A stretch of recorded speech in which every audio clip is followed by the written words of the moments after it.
What do you think that offices are going to look like in the future? Do you envision skyscrapers being filled up again in downtown cores? Well, according to research from the Toronto Region Board of Trade, most downtown workers, in fact, 64%, say that they feel safe now returning to the workplace. So, do you envision offices returning to like quote unquote normal in the Mhm. future?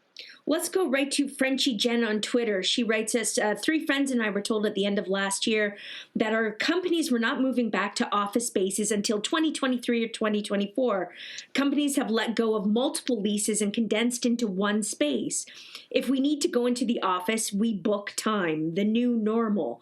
And Frenchie Jen, rather, that's the new normal for a lot of my friends too. I've got a friend who works in advertising and another one who works in film productions. Their bosses just decided to let everyone work from home and gave up leases in the downtown core.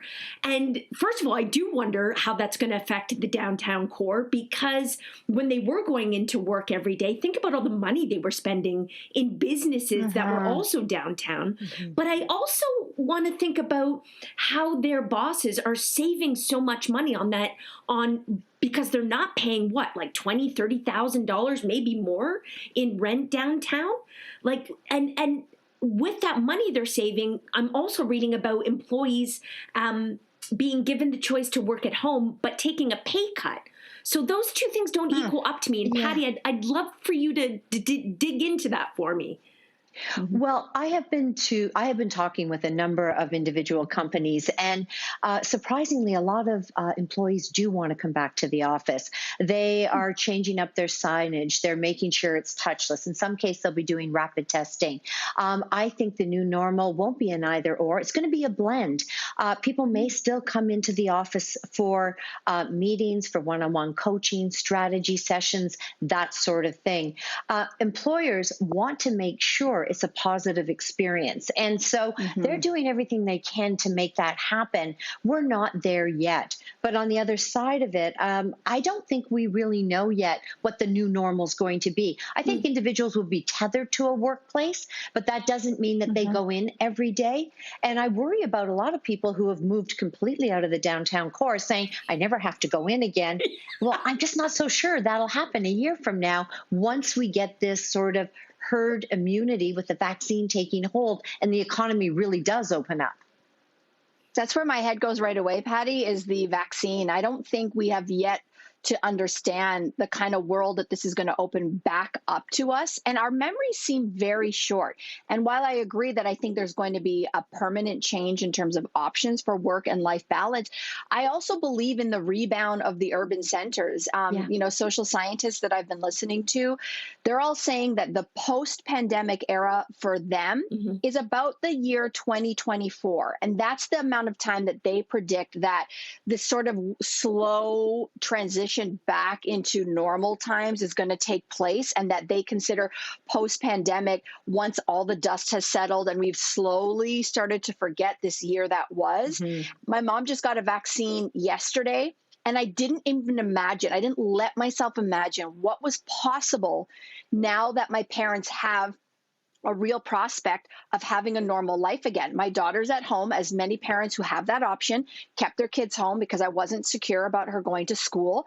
But now I'm like, oh my God, once my parents are fully vaccinated, is there an option to put my daughter back in school, which would make my work from home life so much more sane? And like, but Mel, you want to one day that I'm go back forward to the office, as well. right? And so that's the stuff that I think we're not ready yet to accept, but I think we can start thinking about it. I think you're right about that. I hear you. And I also just want to throw out there that it's not going to be an either or. There's going to be a balance there. People will tell you, and I'm one of them, I could walk to work, but I'm way more productive at home. I write blogs every day. I post them every day. I concentrate differently because I talk to everybody in the office. I'm distracted in a nanosecond. So there's going to be a bit of a balance.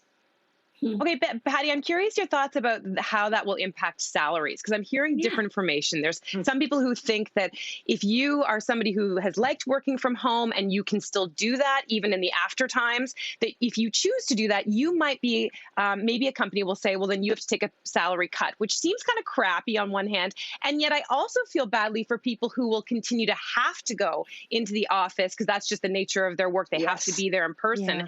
And maybe they feel like, oh, I would love to work from home. So maybe they should get a pay raise. So what Yeah. do you think? How do you think salary is going to be impacted?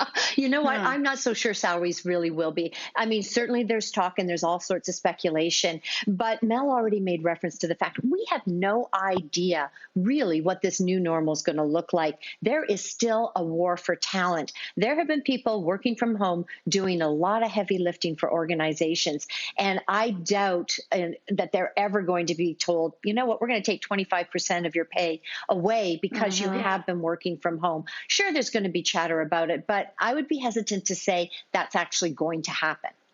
I was But don't you confused guys by miss, the like, I miss financial. you guys and like after work drinks, going down the street for a little nibble. Like there's a whole bunch, we forget the Yeah. social atmosphere of work. I mean, we have been completely devoid of almost all of that, save for Zoom and, stuff online. And I, for one, I miss you guys so much. And Sin, with all your nail polish and everything, I still miss you sharing an office.